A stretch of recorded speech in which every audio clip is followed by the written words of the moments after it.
Guys, gila babi tadi. Selatan dah kasih hentam. Thank you for datang. Kita punya stage memang all out.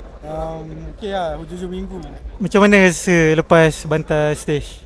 Pada stage cakap thank you untuk semua datang.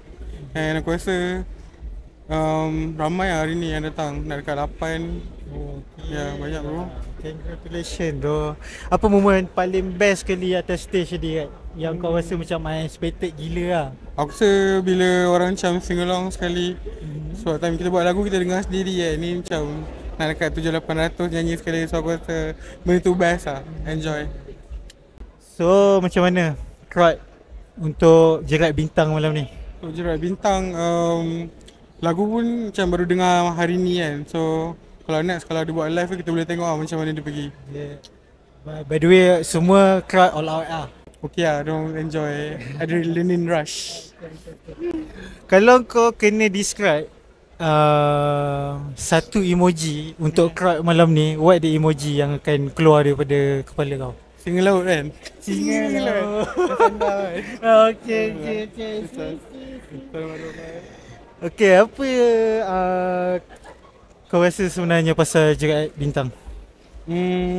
Basically kita orang banyak cerita pasal aktiviti-aktiviti yang orang tak tahu lah. Macam orang nampak yang audio yang dah siap kan. So ni kita cerita struggle dia lah.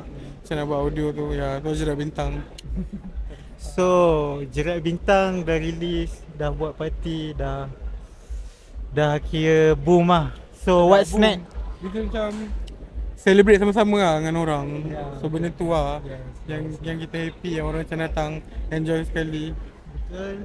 So apa next untuk Selatan atau untuk you sendiri lepas ni? Next, maybe God Was Good punya album lah, or any member yang lain.